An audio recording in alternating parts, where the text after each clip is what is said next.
Okay, so you want to know what is the bare minimum. I totally understand this is so much work. Achieving the best of the best is quite difficult, right? Unfortunately, the bare minimum still requires a fair bit amount of work. Let's start off and talk about the academics. So for the academics, if you recall, I told you that there are only 30 schools out of 120 popular schools who have an average score of less than 1,300. For your SAT score, you still are going to need relatively high scores. With a SAT score of 1,300, you'll be applying to schools with acceptance rates of anywhere from 30 to 70%. 50% acceptance means every two people that apply, one of those two is going to get in. It obviously changes the makeup of the types of students that go to your school.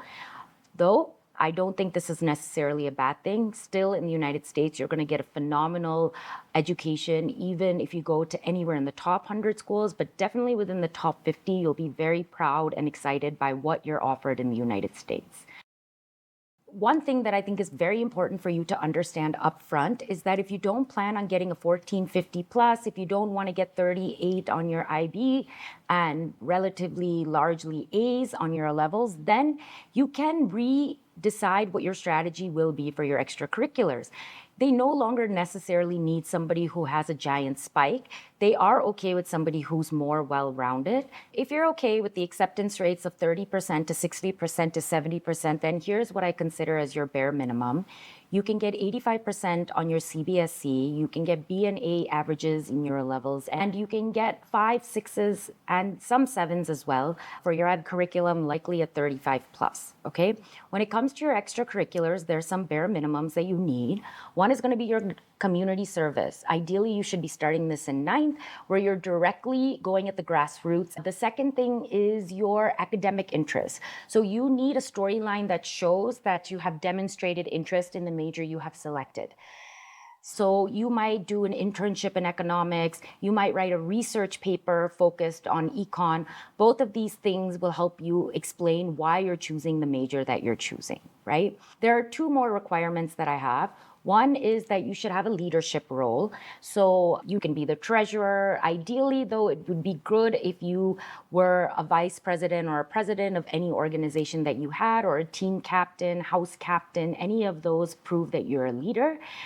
In total, I would say you need at least 3 to 5 activities.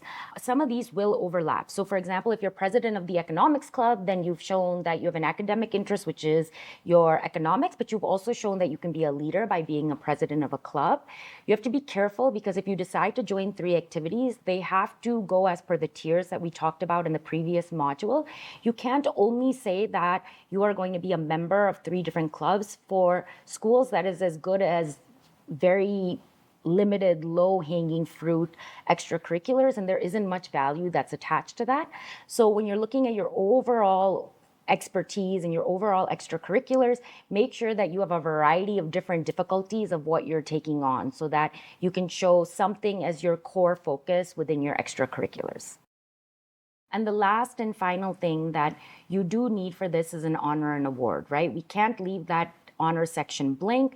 So look for an award that you can get that is not the lowest hanging fruit of an academic excellence award, but some other competition that you might have won or some recognition that you have within your school.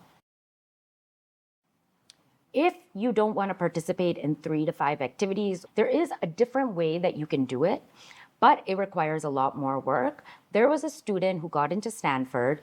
He had one major activity, and that was that he had started an environmental organization, a nonprofit. It was saving battery waste from going into the landfills and other sort of environmentally damaging goods. He prevented 1 ton worth of garbage from entering the landfills. And for that, he got recognized on an international level and got the Child's Peace Prize, which is a very difficult accomplishment. He did not have anything else on his resume, frankly, for extracurriculars, but he was spending so many hours on this and it showed, and he was able to prove that with the outcome that he got, right? So whether you decide to be well-rounded, your strategy has to be different. And if you decide to be deeply passionate, your strategy has to be a little bit different. Both work, just depends which way you decide works for you. Okay, so if you want to do the bare minimum, what are the takeaways from that? One is that you have to be okay with schools accepting 50% of students. And the second is that your extracurriculars do not go to 0 hours a week, right? You still will be spending about 4 hours a week. And so there is still a lot of work that needs to be done in between your academics as well as your extracurriculars for you to get accepted into schools that are within the top 50 in the United States. I do want you to continue to keep comments at the bottom of the screen. I will definitely get back to you and try to help you with any questions you might have about what you learned.